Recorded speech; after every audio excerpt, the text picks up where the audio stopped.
तो अगर आप हेयर ट्रांसप्लांट प्लान कर रहे हैं और अपने डॉक्टर से मिलने जा रहे हैं तो कौन कौन से वर्ड्स, कौन कौन से टर्म्स आपको पता होने चाहिए हेयर ट्रांसप्लांट के बारे में, इसके बारे में ये वीडियो है।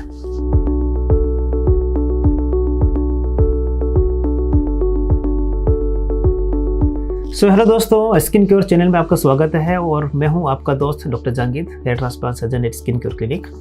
तो अगर आप हेयर ट्रांसप्लांट प्लान कर चुके हैं और अपने डॉक्टर से मिलने जा रहे हैं तो कुछ वर्ड्स का आपको पता होना बहुत ज़रूरी है, तभी जाके डॉक्टर की बात को आप समझ पाओगे और अपनी बात रख पाओगे, राइट। तो कौन कौन से वर्ड्स हैं आप इसको अच्छे से सुनिए और समझिए, कुछ डाउट हो तो मेरे से ज़रूर पूछिए। तो सबसे पहले हम कॉमनली जानते हैं हेयर क्या होता है। तो हेयर जनरली हम कॉमन जो लैंग्वेज बोलते हैं वो होते हैं जो विजिबल आपका जो स्ट्रैंड दिखता है उसको हम हेयर बोलते हैं, लेकिन ये कंप्लीट पार्ट नहीं होता हेयर का। तो कंप्लीट पार्ट को हम बोलते हैं हेयर फॉलिकल। तो हेयर फॉलिकल में क्या क्या शामिल है? फर्स्ट पार्ट आपका है वो हेयर स्ट्रैंड जो आपका एक विजिबल पार्ट होता है, उसके बाद आता है हेयर रूट्स। कुछ ऐसे ऑर्गन्स होते हैं जो कि आपके इसके अटैच होते हैं, उसको भी शामिल करते हैं, साथ में सराउंडिंग जो टिश्यू होता है, ये सब कंप्लीट मिलकर बोलते हैं हेयर फॉलिकल। ये जो आप पिक्चर देख पा रहे हो ये एक हेयर फॉलिकल की है। तो हमारी बॉडी में मल्टीपल हेयर फॉलिकल्स होते हैं, राइट। सेकंड जो वर्ड हम यूज़ करते हैं वो होता है फॉलिकुलर यूनिट। तो फॉलिकल आपको समझ में आ गया। तो बेसिकली फॉलिकुलर यूनिट क्या चीज़ होती है? वो ये होता है कि आपका जो फॉलिकल्स होते हैं कहीं ना कहीं ग्रुप में अरेंज्ड होते हैं, उस ग्रुप को बोलते हैं फॉलिकुलर यूनिट, या फिर बोलते हैं शॉर्ट में बोलते हैं FU। तो हमारी बॉडी में क्या होता है कि एक FU के अंदर रफली 1 to 4 हेयर हो सकते हैं। मोस्टली जो हेयर होते हैं वो सिंगल हेयर होते हैं या डबल हेयर होते हैं, रफली 30 to 40% दोनों। तो 60 to 70% जो पार्ट होता है वो 1 और 2 हेयर का होता है, और 15 to 20% पार्ट होता है वो होता है 3 हेयर होते हैं उसमें। ये 3 फॉलिकल होते हैं एक यूनिट के अंदर, या कह सकते हैं लेस देन 5% हेयर और भी होते हैं जिनमें क्या होता है कि 4 हेयर भी हो सकते हैं। तो ये बात आई आपकी फॉलिकुलर यूनिट की। तो इन जनरल हम कह सकते हैं कि जिनके फॉलिकुलर यूनिट में ज़्यादा मात्रा में मतलब फॉलिकल्स 3 या 4 होंगे उनका रिजल्ट अच्छा आने वाला है, क्योंकि मोस्टली हम क्या करते हैं कि जब हेयर ट्रांसप्लांट करते हैं तो इन्हीं को हम सिलेक्ट किया जाता है, हम इसको सिलेक्ट करते हैं, राइट। अब होता है कि व्हाट इज ग्राफ्ट्स। तो ग्राफ्ट्स क्या होता है? बेसिकली बॉडी के जब तक अंदर बाल होते हैं, अरेंज हेयर होते हैं, उनको बोलते हैं फॉलिकुलर यूनिट। अब जब इस पूरे फॉलिकुलर यूनिट को हम पंख से या फिर जैसे स्ट्रिप मेथड से अगर हम बाहर निकाल लेते हैं और किसी दूसरे एरिया पे वो प्लांट करने लायक होते हैं, तो जब तक वो बॉडी के बाहर होते हैं उसको बोलते हैं हम ग्राफ्ट। ओके, सो ग्राफ्ट बेसिकली एक तरह का फॉलिकुलर यूनिट होता है जो कि हम बाहर निकाल लेते हैं और प्लांट के लिए तैयार होता है। अब बात करते हैं कॉमन वर्ड जो है इसका बोलते हैं हम डोनर एरिया। तो डोनर एरिया क्या चीज़ होती है? देखिए, डोनर एरिया वो होती है जहाँ से हम बाल निकालते हैं, ओके। और मोस्टली जो बाल होते हैं हम कहाँ से निकालते हैं? बैक ऑफ नेक से। और भी डोनर एरिया हो सकते हैं, जैसे एग्जांपल किसी के यहाँ पे बाल बहुत कम होते हैं तो हम और कुछ एरिया से निकाल सकते हैं, जैसे कि बियर्ड रीजन से निकाल सकते हैं। मोस्टली जो लोअर पार्ट होता है वो यहाँ से निकालते हैं, या फिर कभी कभी चेस्ट से निकाल सकते हैं, या फिर आर्मपिट से निकाल सकते हैं। हाँ, ये जरूर है कि कुछ चेंजेस होते हैं क्योंकि ये बाल थोड़े थिक होते हैं, सिंगल होते हैं, ये वाले बाल बहुत पतले होते हैं और ज़्यादा ग्रो नहीं करते। लेकिन हाँ, ये सारे डोनर एरियाज हो सकते हैं, जैसे हम आपका बेसिकली इस जो एरिया होता है इसको हम कवर करने का कोशिश करते हैं। सो डोनर एरिया वो होता है जहाँ से हम बाल निकालते हैं। नेक्स्ट वर्ड आता है उसको बोलते हैं रिसिपिएंट एरिया। तो रिसिपिएंट एरिया वो होता है जहाँ पे हम बाल लगाते हैं, ओके। तो कौन कौन से रिसिपिएंट एरियाज होते हैं?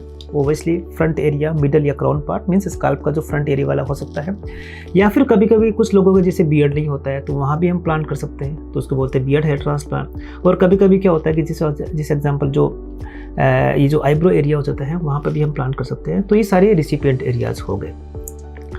अब बात करते हैं व्हाट इज स्लिटिंग। स्लिटिंग का मतलब ये होता है कि हम जो रिसिपिएंट एरिया होता है उस पर छोटे छोटे बारीक छेद बनाना, बारीक होल्स बनाना, ओके। तो ये बहुत ही ज़्यादा डीप नहीं होते हैं, ये स्किन के लेयर तक ही होते हैं, I can say till deep dermis layer तक होते हैं। तो ज़्यादा डीप नहीं होते, तो ज़्यादा फरी वाली बात नहीं है इसमें, और ज़्यादा ब्लीडिंग भी इसमें नहीं होती है। और ये जो हम बनाते हैं वो 2 तरीके से बना सकते हैं, एक तो नीडल से बना सकते हैं, या फिर कुछ छोटी छोटी ब्लेड्स होती है उससे भी हम बना सकते हैं। तो उसको बोलते हैं स्लिटिंग बोलते हैं। तो हम मोस्टली क्या करते हैं कि जब यहाँ से बाल निकालते हैं उससे पहले हम स्लिटिंग बना के तैयार रखते हैं, ताकि जैसे बाल यहाँ से निकले हम उसको वहाँ पे लगा पाएँ। अब होता है नेक्स्ट वर्ड होता है उसको बोलते हैं हार्वेस्टिंग। हार्वेस्टिंग का मतलब होता है कि ग्राफ्ट को हार्वेस्ट करना, मतलब मीन्स है कि बालों को बॉडी से बाहर निकालना। तो हार्वेस्टिंग 2 तरह से होता है, एक होता है उसको बोलते हैं FUT, एक होता है FUE।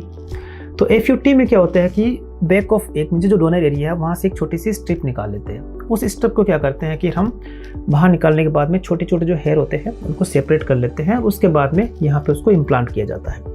जबकि FUE में क्या होता है कि वहाँ से 1 by 1 हेयर निकाल लेते हैं। ओके, अब 1 by 1 हेयर निकालने के लिए हमारे पास एक मशीन होती है, उसको बोलते हैं पंचिंग मशीन बोलते हैं। तो हार्वेस्टिंग को अगर हम FUE में बोलते हैं तो हम बोलते हैं कि हम पंचिंग कर रहे हैं। ओके, सो पंचिंग मीन्स बालों को निकालना, बालों को हार्वेस्ट करना, राइट। और उसके बाद में एक होता है उसको बोलते हैं स्कोरिंग। स्कोरिंग वर्ड हम जनरली आपके उसमें नहीं होता है, हम यूज़ करते हैं। स्कोरिंग मतलब है कि हमने कितनी बार उसको कह सकते हैं पंचिंग किया, उसको बोलते हैं स्कोरिंग। और लास्ट में आता है उसको बोलते हैं इम्प्लांटेशन। तो इम्प्लांटेशन का मतलब ये होता है कि यहाँ से बाल निकाल के यहाँ पे लगाना, जो लगाने वाला जो पार्ट होता है उसको बोलते हैं इम्प्लांटेशन। तो ये काफ़ी कॉमन वर्ड्स हैं। और लास्ट में 2 वर्ड्स में आपको डिस्कस करना चाहता हूँ कि हेयर इम्प्लांटेशन के बाद में उसको बोलते हैं क्रस्ट फॉर्मेशन। क्रस्ट फॉर्मेशन का मतलब ये होता है कि आपका जो हेयर होता है उसके अराउंड कुछ एक स्किन होती है जो कि 4-5 दिन के बाद में हल्का सा स्किन डेड हो जाता है और हल्का सा कह सकते हैं कि ब्लैक हो जाता है या ड्राई हो जाता है।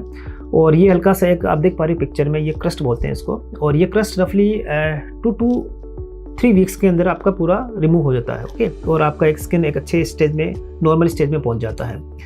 लास्ट एक वर्ड होता है उसको बोलते हैं शॉक हेयर लॉस।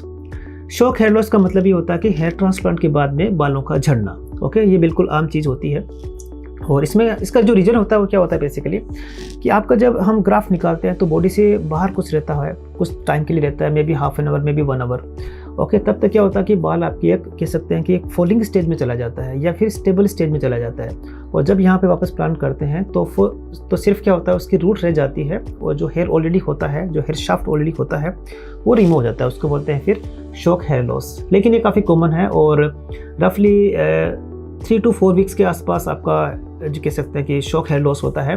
लेकिन जो बाल है फिर से उगना शुरू हो जाते हैं रफली 2 to 3 मंथ्स के बाद में, तो इसमें कोई चिंता वाली बात नहीं होती है। तो दोस्तों ये था हेयर ट्रांसप्लांट में कॉमन वर्ड्स कौन कौन से यूज़ होते हैं, कौन कौन से टर्म्स यूज़ होती है। होपफुली आपको ये वीडियो पसंद आया होगा। तो अगर आप मेरे पास भी आते हैं तो डेफिनेटली आपको ये वीडियो देख के ज़रूर आइए। ओके, ताकि आपको जो मैं बात करूँ आपको समझ में आए, या फिर आप कहीं भी हेयर ट्रांसप्लांट के पास जाए तो डेफिनेटली आपको ये अंडरस्टैंडिंग वाली पार्ट अच्छा ईजी हो जाएगा आपके लिए। और भी कोई क्वेश्चन हो किसी तरह का तो मेरे से पूछ लीजिए, I will try my best to reply on that. और हाँ, स्किन क्योर से आप जुड़े रहिए। अगर आपने सब्सक्राइब नहीं किया है तो डेफिनेटली आप सब्सक्राइब कीजिए और बेल आइकन भी दबा दीजिए ताकि आपको अच्छे और कह सकते हैं कि ऑथेंटिकेटेड आपको वीडियोस मिलते रहे, ताकि आपको अच्छा एक इन्फॉर्मेशन मिलता रहे, right. So thank you so much for watching this video.